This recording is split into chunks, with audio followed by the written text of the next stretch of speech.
As I'm sure you guys have seen, just as well as I have, we've witnessed 3 mass shootings in the matter of a week and a half. Now, I want to state for the record that the United States isn't even in the top 10 when it comes to countries as far as mass shootings. However, I'm not simply going to use that statistic as a means to dismiss the tragedies that have taken place. I don't care what you think about how these events came to be. The simple fact of the matter is 29 people are dead.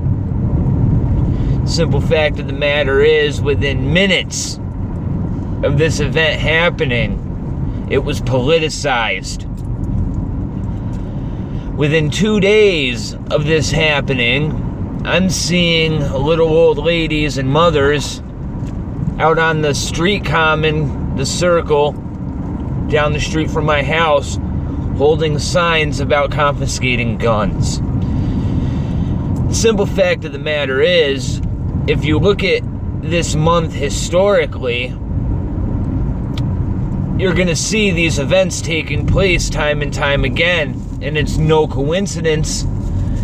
A lot of people don't understand why this happens, and it's simply because this time of the month, with Congress being out of session, is traditionally used as a means to set the platform for the next cycle. And what happens is, the events that take place during the month of August, historically, show a direct correlation to the agenda of Congress when they come back into session. Now, you also have to consider the fact that this is a very big story that is grasping a lot of attention from the entire nation, as it should. However, it also serves as a great distraction to what is going on behind the scenes as far as Trump and his administration fighting against this narrative that's persisted for the last 4 years. It is absolutely insane when you think about how long we have been hearing this narrative, especially considering the evidence to destroy it is right in everybody's eyes. However, every time the public is presented with this information that should take up a news cycle, there is an event like this that happens. And I say again, it is not a coincidence. Now, you're asking me, okay, why are you stating this? This is all obvious. Well, yes it is. But the simple fact of the matter is, it still needs to be talked about and it still needs to be addressed for what it is. There is 29 people dead over 2 different states, and then however many other victims there was at the Garlic Festival that took place. So, when all is said and done, what are we going to do to correct the situation? Well, I can tell you right now, it sure as hell isn't confiscating the guns from an average citizen. Now, what they're going to do is they're going to start pushing initiatives like the Australian buyback program, which, by the way, is voluntary, and they never really tell you about that. They don't mention that word. Now, they also don't tell you that only about 2% of Australia took place in this. Oh, and by the way, Australia is above us in the list of mass shootings statistically, just so you know this. Now, historically, I want you to think about what happens in countries where they systematically remove your right to defend yourself. Look at Venezuela, for example. Maduro ended up taking away Venezuela's guns 2.5 years ago. Systematically removed their right to defend themselves. And in the process of doing this, he consolidated power and then gave arms to small factions of people that were loyal to him. And slowly but surely, They used that weaponry to beat the civilization and society of Venezuela into submission. I want you guys to think of Soviet Russia. They did the same exact thing. I want you to think of Hitler's Germany. They did the same exact thing. Now, what strikes me as absolutely mind-boggling is the simple fact of the matter that these people who are behind wanting to take away my right to defend my family are the same people who are literally comparing our president to Adolf Hitler. I want somebody besides me to use some logic here, because it seems as though every time I get into a conversation with somebody and I bring this up, it's simply dismissed out of hand. Okay, if our president is comparable to Hitler in your eyes, and I'm going to give you that for the sake of this argument, if President Trump is Hitler, and Hitler stole the guns of his people and then enslaved his people before launching a war to conquer the world, what makes you think it's a good idea to give your guns to Orange Man Hitler? But that is exactly what you are advocating for. It's absolute insanity. Now, I want to point out another simple fact that they're not bringing up here, is that the shooter at the Garlic Festival was shot dead in less than a minute.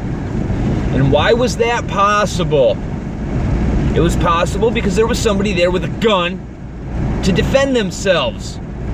I don't care if it was a police officer or a citizen. The simple fact of the matter is a gun ended that violent terrorist attack.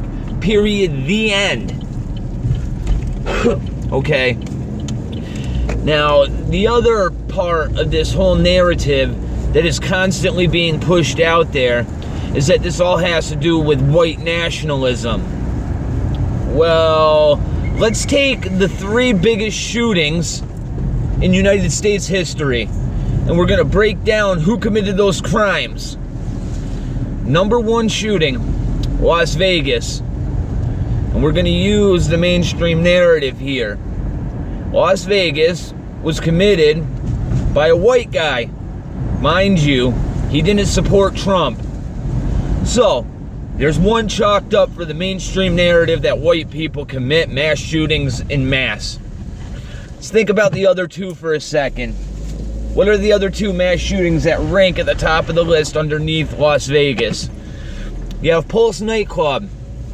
That guy was a Muslim. That's number 2. What's the 3rd worst one? Virginia Tech. That guy was Asian. So, we're just going to take the top 3 here, and if you want to keep going down this list, you'll see that this statistic bears true no matter how many shootings you take into account. Okay. People of color 2, white men 1. And that guy wasn't even a white nationalist. So, mainstream narrative falls flat on its face when you actually look at statistical data. But this is a point that they don't want to bring up. It's President Trump's fault. No, it's not President Trump's fault. The simple fact of the matter is there has always been mass shootings. Ever since the gun was invented, there has been mass shootings. Okay? Use some logic once again. Look at these states where it is extremely difficult to get a firearm. Chicago, for instance, that city, it is extremely hard to get a firearm legally in Chicago.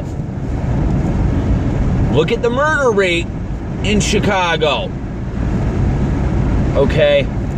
Direct correlation to the fact that there is unarmed civilians who are doing things legally that don't have a firearm because they don't break the law, because they make it impossible for you to have one without breaking the law. Who's committing these crimes? Okay? The person that's committing these crimes are using an illegal firearm to commit an illegal act against somebody that can't defend themselves. And sadly to say, the majority of people that are being shot dead are minorities being shot by minorities. In other words, a non-white person shooting another non-white person, oftentimes a black person shooting another black person.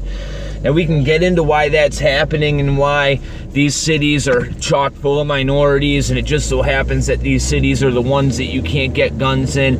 Yes, it's all engineered, and I will agree with you there. Yes, it's all engineered, and there's a reason why these crimes are being contained in these cities, because it's all engineered. But that's not what we're here to talk about. That's a story for a different day. The simple fact of the matter is, you have to realize that it's happening. Now, at the end of the day, you have to ask yourself, do we allow ourselves to be filled with hate? Or do we realize that in order to curb this problem, we have to stop taking such a soft stance against people that commit these heinous atrocities against society? Okay? How is it fair for somebody to go into a mall and gun down 20 people on camera, get famous from it, get all the attention in the world that they're seeking, and then be put in a cell for the next 45 years while they appeal, ultimately knowing that that appeal's not going to go through, making these families of these 20 victims suffer for the next 40 years? What happened to the electric chair? What happened to the firing squad? What happened to justice? No, instead we stick a needle in this person's arm and they fall softly off to sleep, never feeling any pain. I'll tell you what, man, let these families deal with these perpetrators of these crimes, publicize it, and tell me if it still happens.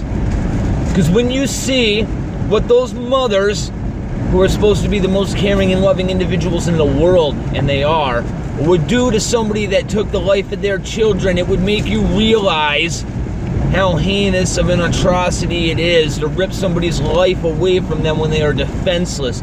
You are a coward if you walk into a mall and pull out a semi-automatic gun and start shooting people dead.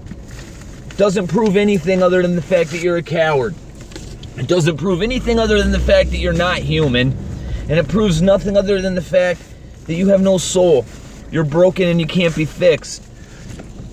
No amount of rehabilitation, no amount of tax dollars are going to fix this problem unless we start showing real justice and actually punishing people that commit these acts.